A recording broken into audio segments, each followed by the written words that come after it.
નમસ્કાર મિત્રો, સ્વાગત છે તમારું અમારી યુટ્યુબ ચેનલમાં। તો મિત્રો, ગુજરાત યુનિવર્સિટી દ્વારા જે જુનિયર ક્લાર્ક અને સિનિયર ક્લાર્કની પોસ્ટ પર ભરતી જાહેર કરવામાં આવેલી છે, તો તેમાં ઓનલાઈન અરજી ફોર્મ શરૂ કરવામાં આવેલા છે। તો અરજી ફોર્મ જાતે કેવી રીતે ભરી શકાય તેના વિશે સ્ટેપ બાય સ્ટેપ એક જ વિડીયોમાં માહિતી મેળવી લઈએ।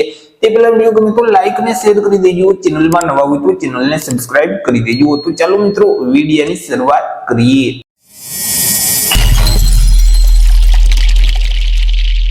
તો સૌથી પહેલા મિત્રો, તમારે તમારા મોબાઈલમાંથી અથવા તો લેપટોપ કે પીસીમાંથી કોઈ પણ એક ઇન્ટરનેટ બ્રાઉઝરને ઓપન કરવાનું રહેશે અને ત્યાં સર્ચ બોક્સમાં ટાઈપ કરવાનું રહેશે ગુજરાત યુનિવર્સિટી। જેવું તમે ગુજરાત યુનિવર્સિટી ટાઈપ કરી તમે તેને સર્ચ કરશો એટલે તમારી સામે આ મુજબની એક સ્ક્રીન ઓપન થઈ જશે કે જ્યાં મિત્રો યુનિવર્સિટીની ઓફિશિયલ વેબસાઇટ સૌથી પહેલા જોવા મળશે www.gujaratuniversity.ac.in। તો તે વેબસાઇટ ઉપર તમારે ક્લિક કરવાનું રહેશે। વેબસાઇટ ઉપર ક્લિક કરશો એટલે ગુજરાત યુનિવર્સિટીની જે ઓફિશિયલ વેબસાઇટ છે તે ઓપન થઈ જશે। હવે અહીં જે મેનુ છે તેમાં કેરિયરનો ઓપ્શન જોવા મળશે, તેના ઉપર તમારે ક્લિક કરવાનું રહેશે જેથી કરી આ મુજબની એક સ્ક્રીન ઓપન થઈ જશે। તેમાં મિત્રો અહીં તમને એક એપ્લાય ઓનલાઈનની લિંક છે તે જોવા મળશે, તેના ઉપર તમારે ક્લિક કરવાનું રહેશે એટલે ફરીથી આ મુજબની એક સ્ક્રીન ઓપન થઈ જશે। હવે પોર્ટલ ઉપર સૌથી પહેલા તો તમારે નવું રજીસ્ટ્રેશન છે તે કરવાનું રહેશે। તેના માટે અહીં જે સાઇન અપ નો ઓપ્શન આપેલ છે તેના ઉપર તમારે ક્લિક કરી દેવાનું રહેશે એટલે મિત્રો ફરીથી આ મુજબની એક સ્ક્રીન ઓપન થઈ જશે। તેમાં મિત્રો તમારું જે ઈમેલ આઈડી હોય તે આઈડી આ બોક્સમાં ટાઈપ કરી દેવાનું રહેશે અને ઈમેલ આઈડી ને ફરીથી કન્ફર્મ કરવા માટે આ બોક્સમાં ટાઈપ કરવાનું રહેશે। તમારે જે તે પાસવર્ડ રાખવો હોય તે પાસવર્ડ આ બોક્સમાં ટાઈપ કરી અને ફરીથી તે પાસવર્ડને કન્ફર્મ કરવા માટે અહીં ટાઈપ કરી દેવાનું રહેશે। તમારા જે મોબાઈલ નંબર છે તે નંબર અહીં તમારે ટાઈપ કરવાના રહેશે। ત્યાર પછી અહીં જે કેપ્ચા કોડ છે તે સેમ કોડ આ બોક્સમાં ટાઈપ કરી સાઇન અપ નો જે ઓપ્શન છે તેના ઉપર તમારે ક્લિક કરવાનું રહેશે। જેવું તમે સાઇન અપ ના બટન ઉપર ક્લિક કરશો એટલે તમે જે ઈમેલ આઈડી આપેલ છે તે આઈડી ઉપર એક લિંક છે તે મોકલવામાં આવશે। તે લિંક ઉપર ક્લિક કરી અને તમારે તમારું આઈડી છે તે વેરીફાઈ કરી લેવાનું રહેશે। ત્યાર પછી આગળ તમારે લોગિન કરવાનું રહેશે। તેના માટે ફરીથી હોમ સ્ક્રીન પર આવી અને અહીં જે મિત્રો તમે જે રજીસ્ટ્રેશન કરતી વખતે જે ઈમેલ આઈડી આપેલ છે તે આઈડી આ બોક્સમાં ટાઈપ કરી દેવાનું રહેશે। રજીસ્ટ્રેશન કરતી વખતે તમે જે તે પાસવર્ડ સેટ કરેલ છે તે પાસવર્ડ અહીં ટાઈપ કરી અહીં જે કેપ્ચા કોડ છે તે સેમ કોડ આ બોક્સમાં ટાઈપ કરી અને લોગિન નો જે ઓપ્શન છે તેના ઉપર તમારે ક્લિક કરવાનું રહેશે। જેવું મિત્રો તમે લોગિન કરશો એટલે આ મુજબની એક સ્ક્રીન ઓપન થઈ જશે કે જેમાં તમારે જે પોસ્ટમાં અરજી ફોર્મ ભરવું હોય તે પોસ્ટનું નામ છે તે અહીંથી તમારે સિલેક્ટ કરી દેવાનું રહેશે। ત્યાર પછી મિત્રો અહીં જે યુનિવર્સિટી કેમ્પસનો ઓપ્શન છે તેને તમારે સિલેક્ટ કરવાનું રહેશે। અહીંથી તમારે જાહેરાત ક્રમાંક નંબર સિલેક્ટ કરી તમારે જે કેટેગરીમાં અરજી ફોર્મ ભરવું હોય તે કેટેગરીનું નામ અહીંથી તમારે સિલેક્ટ કરી દેવાનું રહેશે। તમે શારીરિક રીતે વિકલાંગ વ્યક્તિ છો કે કેમ, જો વિકલાંગ વ્યક્તિ હોય તો અહીં જે અલગ અલગ ઓપ્શન આપેલ છે તેમાં તમને જે ઓપ્શન લાગુ પડે તે ઓપ્શન સિલેક્ટ કરવાનું રહેશે। પરંતુ તમે શારીરિક રીતે વિકલાંગ વ્યક્તિ નથી તો અહીં સૌથી પહેલા જે નોટ એપ્લિકેબલ નો ઓપ્શન છે તેને તમારે સિલેક્ટ કરી દેવાનું રહેશે। અહીં જે ડિક્લેરેશન આપેલ છે તેને વાંચી ચેકબોક્સમાં તમારે ટિક કરી દેવાનું રહેશે અને ચેક વેકન્સીનો ઓપ્શન છે તેના ઉપર તમારે ક્લિક કરવાનું રહેશે જેથી કરી તમે જે કેટેગરી સિલેક્ટ કરેલ છે તે કેટેગરીમાં કેટલી જગ્યા છે તે જગ્યા અહીં તમને જોવા મળશે। ત્યાર પછી અહીં જે એપ્લાય નો ઓપ્શન છે તેના ઉપર તમારે ક્લિક કરવાનું રહેશે। જેવું તમે એપ્લાય ના બટન ઉપર ક્લિક કરશો એટલે આગળ તમને એક અરજી ફોર્મ આપી દેવામાં આવશે। તે ફોર્મમાં તમામ માહિતી ભરવાની રહેશે। અરજી ફોર્મના પહેલા સ્ટેપમાં તમારે તમારી જે પોતાની પર્સનલ માહિતી છે તે આપવાની રહેશે। જેમ કે તમને ટાઇટલ જે લાગુ પડે તે ટાઇટલનું નામ અહીંથી તમારે સિલેક્ટ કરી દેવાનું રહેશે। તમારું નામ છે તે આ બોક્સમાં તમારે ટાઈપ કરવાનું રહેશે। તમારા પિતા અથવા તો પતિનું નામ અહીં ટાઈપ કરી અને તમારી જે સરનેમ છે એટલે કે અટક છે તે અહીં તમારે ટાઈપ કરી દેવાની રહેશે। તમારું જેન્ડર મેલ કે ફિમેલ અહીંથી તમારે સિલેક્ટ કરી દેવાનું રહેશે। ત્યાર પછી નેશનાલિટીમાં ઇન્ડિયન તમારે સિલેક્ટ કરવાનું રહેશે। તમારી જે તે જન્મ તારીખ હોય તે કેલેન્ડરમાંથી સિલેક્ટ કરી દેવાની રહેશે। તમારું મેરિટલ સ્ટેટસ જે લાગુ પડે તે ઓપ્શન અહીંથી તમારે સિલેક્ટ કરી દેવાનું રહેશે। ત્યાર પછી તમે જે ડોક્યુમેન્ટ આપવા માંગતા હોય જેમ કે પાન કાર્ડ છે, પાસપોર્ટ છે, ડ્રાઇવિંગ લાયસન્સ છે અથવા તો ચૂંટણી કાર્ડ છે, તમે જે ડોક્યુમેન્ટ આપવા માંગતા હોય તે ડોક્યુમેન્ટના નંબર અહીં તમારે ટાઈપ કરી દેવાના રહેશે। ત્યાર પછી તમારા પિતાનું નામ છે તે આ બોક્સમાં ટાઈપ કરવાનું રહેશે। જો તમારા મેરેજ થઈ ગયેલ છે તો તમારા જે જીવનસાથી છે તેનું નામ અહીં તમારે ટાઈપ કરી દેવાનું રહેશે। તમારા માતાનું નામ છે તે આ બોક્સમાં તમારે ટાઈપ કરી દેવાનું રહેશે અને કન્ટ્રી કોડ છે તે અહીંથી તમારે સિલેક્ટ કરવાનું રહેશે। ત્યાર પછી રજીસ્ટ્રેશન કરતી વખતે તમે જે મોબાઈલ નંબર આપેલ છે તે નંબર અહીં ઓટોમેટિક લઈ લેશે, તેમાં તમે કોઈ પણ પ્રકારનો ફેરફાર નહીં કરી શકો। જો તમારી પાસે લેન્ડલાઇન નંબર છે અને તમે તે નંબર આપવા માંગતા હોય તો તો તેમાં પણ કન્ટ્રી કોડ અહીંથી તમારે સિલેક્ટ કરી દેવાનું રહેશે અને એસટીડી કોડ છે તે કોડ આ બોક્સમાં તમારે ટાઈપ કરી દેવાનું રહેશે અને ફોન નંબર એટલે કે લેન્ડલાઇનના નંબર છે તે અહીં તમારે ટાઈપ કરી દેવાના રહેશે। ત્યાર પછી નીચે તમારે અલગ અલગ બે સરનામા આપવાના રહેશે। તેમાં સૌથી પહેલા તો તમારે હાલનું સરનામું આપવાનું રહેશે। હાલનું સરનામું છે તે અહીં બંને લાઈન છે તેમાં તમારે ટાઈપ કરી દેવાનું રહેશે। એથી મિત્રો કન્ટ્રીનું નામ છે તે તમારે સિલેક્ટ કરી દેવાનું રહેશે। રાજ્યનું નામ સિલેક્ટ કરી તમારા શહેર અથવા તો જિલ્લાનું નામ છે તે આ બોક્સમાં તમારે ટાઈપ કરી દેવાનું રહેશે અને એરિયાના પિનકોડ નંબર અહીં ટાઈપ કરવાના રહેશે। ત્યાર પછી તમારે કાયમી સરનામું આપવાનું રહેશે। જો હાલનું સરનામું અને કાયમી સરનામું બંને એક જ હોય તો એ ચેકબોક્સ છે તેમાં તમારે ટિક કરી દેવાનું રહેશે। પરંતુ બંને એડ્રેસ અલગ અલગ છે તો કાયમી સરનામું આ બંને લાઈનમાં તમારે ટાઈપ કરી દેવાનું રહેશે। તેમાં પણ અહીં કન્ટ્રીનું નામ અહીંથી તમારે સિલેક્ટ કરી દેવાનું રહેશે। રાજ્યનું નામ સિલેક્ટ કરી તમારા શહેર કે જિલ્લાનું નામ અહીં ટાઈપ કરી અને એરિયાના પિનકોડ નંબર અહીં ટાઈપ કરી દેવાના રહેશે। તમામ વિગત ભરાઈ જાય એટલે અહીં તમને એક સેવ નો ઓપ્શન જોવા મળશે તેના ઉપર તમારે ક્લિક કરી દેવાનું રહેશે। જેથી કરી આગળ મિત્રો તમારી અરજી બીજા સ્ટેપમાં આવી જશે કે જ્યાં તમારે એજ્યુકેશન ક્વોલિફિકેશનની વિગત આપવાની રહેશે। તેમાં સૌથી પહેલા તમે જે ધોરણ 10 ની પરીક્ષા પાસ કરેલ છે તેની વિગત આપવાની રહેશે। જેમ કે તમે ધોરણ 10 ની પરીક્ષા કયા વર્ષમાં પાસ કરેલ છે તે પાસિંગ યર અહીંથી તમારે સિલેક્ટ કરી દેવાનું રહેશે। તેમાં જે મેઇન સબ્જેક્ટ છે તેનું નામ અહીં તમારે ટાઈપ કરી દેવાનું રહેશે। હવે રિઝલ્ટ છે તેમાં ટકાવારી આપેલ છે, ગ્રેડ આપેલ છે કે સીજીપીએ આપેલ છે, જે ઓપ્શન લાગુ પડે તે ઓપ્શન સિલેક્ટ કરી અને મેળવેલ ટકા કે ગ્રેડ અહીં તમારે ટાઈપ કરી દેવાના રહેશે। શાળાનું નામ આ બોક્સમાં ટાઈપ કરી અને બોર્ડનું નામ છે તે ટાઈપ કરી દેવાનું રહેશે। એવી જ રીતે નીચે ધોરણ 12 ની વિગત છે તે આપવાની રહેશે। ધોરણ 12 ની પરીક્ષા કયા વર્ષમાં પાસ કરેલી છે તે પાસિંગ યર અહીંથી સિલેક્ટ કરી તેમાં પ્રવાહનું નામ છે તે અહીં ટાઈપ કરવાનું રહેશે, આર્ટ્સ, કોમર્સ કે સાયન્સ। ત્યાર પછી રિઝલ્ટમાં અહીં ટકાવારી આપેલ છે, ગ્રેડ આપેલ છે કે સીજીપીએ આપેલ છે તે ઓપ્શન સિલેક્ટ કરી મેળવેલ ટકા કે ગ્રેડ અહીં ટાઈપ કરી શાળાનું નામ ટાઈપ કરી દેવાનું રહેશે અને બોર્ડનું નામ ટાઈપ કરવાનું રહેશે। ત્યાર પછી આગળ તમે જો ડિપ્લોમાનો અભ્યાસક્રમ કરેલ છે તો તેની વિગત પણ તમે આપવા માંગતા હોય તો આપી શકો છો। ધોરણ 10 અને ધોરણ 12 ની વિગત આપ્યા પછી અહીં જે સેવ એન્ડ એડ નો ઓપ્શન છે તેના ઉપર ક્લિક કરશો તો અહીં ધોરણ 10 અને ધોરણ 12 ની વિગત એડ થઈ જશે।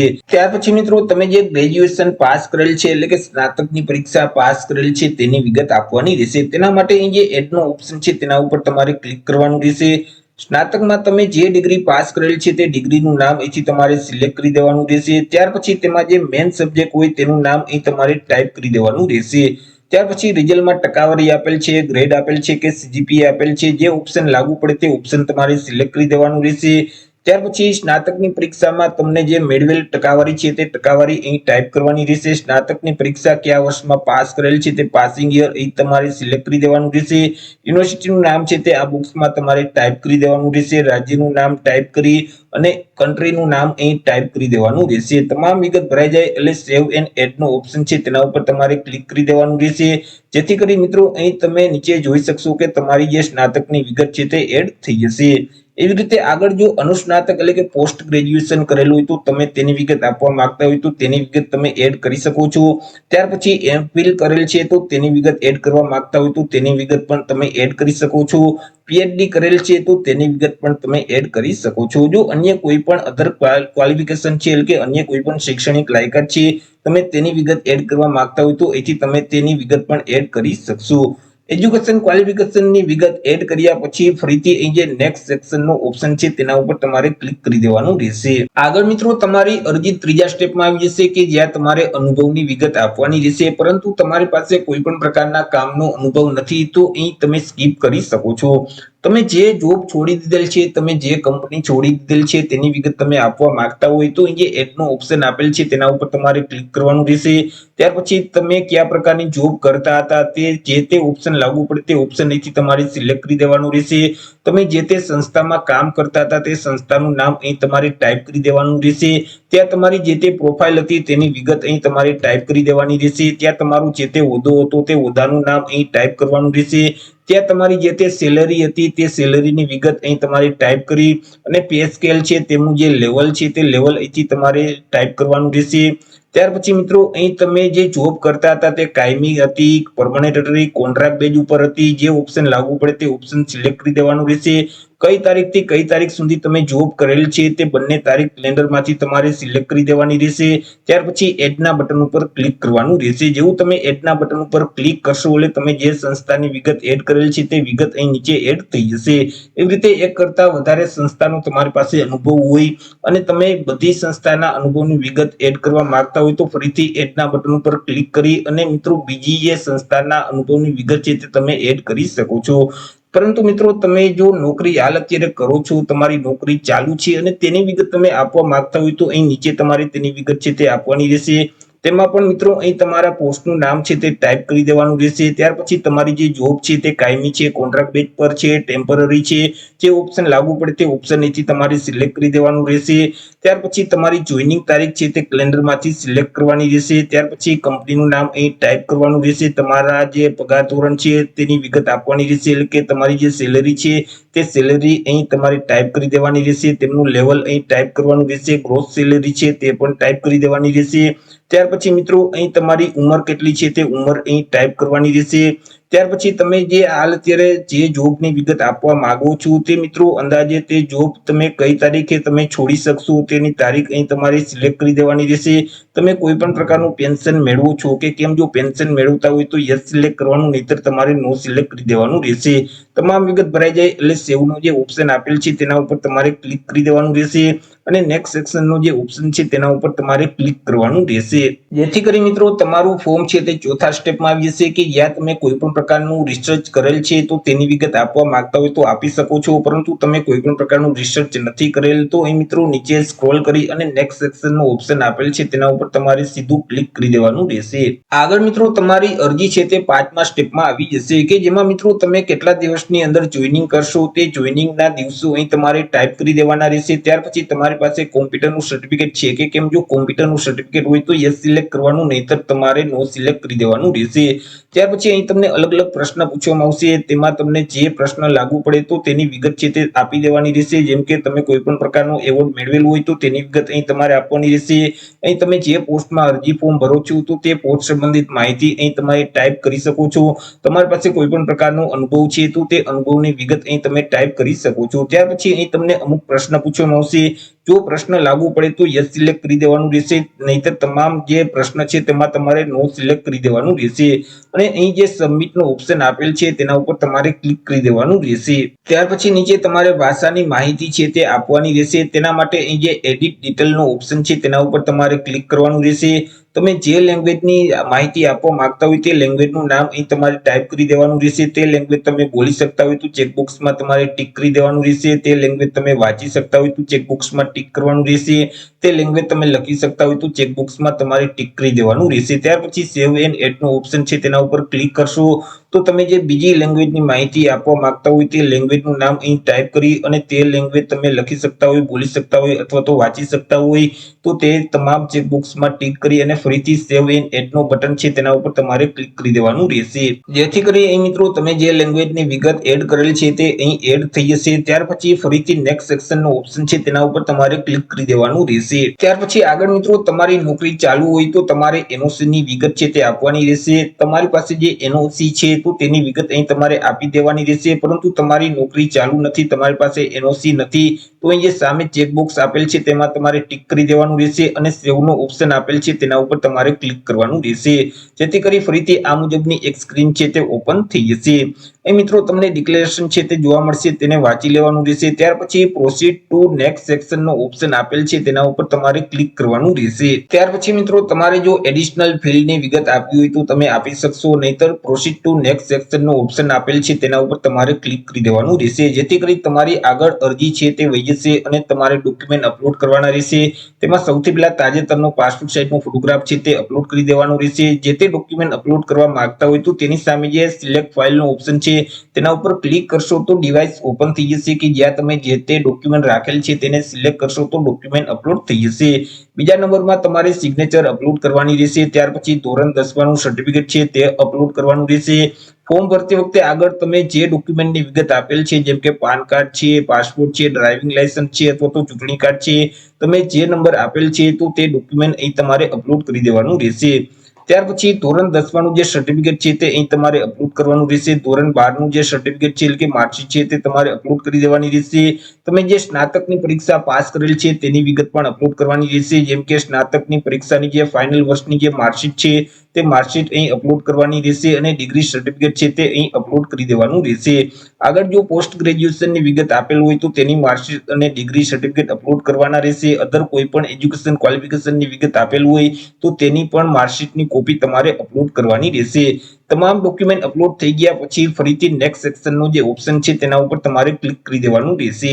જેવું તમે નેક્સ્ટ સેક્શનના બટન ઉપર ક્લિક કરશો એટલે તમારું જે ફોર્મ છે તે પ્રિવ્યુ મોડમાં ઓપન થઈ જશે. તેમાં તમામ માહિતી એકવાર ચેક કરી લેવાની રહેશે. જો માહિતી સાચી હોય તો નીચે સ્ક્રોલ કરશો તો અહીં ડિક્લેરેશન જોવા મળશે. તેને વાંચી એક્સેપ્ટ કરવા માટે જે ચેકબોક્સ આપેલ છે તેના ઉપર તમારે ટિક કરી દેવાનું રહેશે અને નેક્સ્ટ સેક્શનનો ઓપ્શન આપેલ છે તેના ઉપર તમારે ક્લિક કરવાનું રહેશે. એટલે મિત્રો ફરીથી આ મુજબની એક સ્ક્રીન ઓપન થઈ જશે. રજીસ્ટ્રેશન કરતી વખતે તમે જે કેટેગરી સિલેક્ટ કરેલ છે તે કેટેગરીનું નામ અહીં તમને જોવા મળશે. તેને સિલેક્ટ કરી અને પ્રોસીડ ટુ સબમિશનનો ઓપ્શન આપેલ છે તેના ઉપર તમારે ક્લિક કરવાનું રહેશે. એટલે ફરીથી આ મુજબની સ્ક્રીન ઓપન થઈ જશે. હવે તમારે અહીં મિત્રો અરજી ફી છે તે ભરવાની રહેશે. તો અહીં જે પ્રોસીડ ટુ પે નો ઓપ્શન આપેલ છે તેના ઉપર તમારે ક્લિક કરવાનું રહેશે. એટલે ફરીથી મિત્રો આ મુજબની એક સ્ક્રીન છે તે ઓપન થઈ જશે. તમે કોના માધ્યમથી પેમેન્ટ કરવા માંગો છો, ડેબિટ કાર્ડ છે, ક્રેડિટ કાર્ડ છે, નેટ બેન્કિંગ છે, યુપીઆઈ છે કે કોઈ પણ પ્રકારનું વોલેટ છે, એનઈએફટી છે, તમે જેના માધ્યમથી પેમેન્ટ કરવા માંગતા હોય તે ઓપ્શન સિલેક્ટ કરી દેવાનું રહેશે. કાર્ડ અથવા તો બેંકની વિગત ફિલ કર્યા પછી પે નાઉનો ઓપ્શન આપેલ છે તેના ઉપર તમે ક્લિક કરશો તો તમારી ઓનલાઈન અરજી ફી ભરાઈ જશે. તો આવી રીતે મિત્રો ગુજરાત યુનિવર્સિટી દ્વારા જે ક્લાર્કની પોસ્ટ પર ભરતી જાહેર કરવામાં આવી છે તેમાં તમે જાતે જ ઓનલાઈન અરજી કરી શકો છો. તો આશા રાખું છું વિડીયો પસંદ પડ્યો હશે. વિડીયો પસંદ પડ્યો તો લાઈક અને શેર કરી દેજો. ચેનલમાં નવા હોય તો ચેનલને સબસ્ક્રાઇબ કરી દેજો. ફરી મળીશું એક નવા ટોપિક સાથે એક નવા જ વિડીયોમાં. ત્યાં સુધી જય હિન્દ, વંદે માતરમ.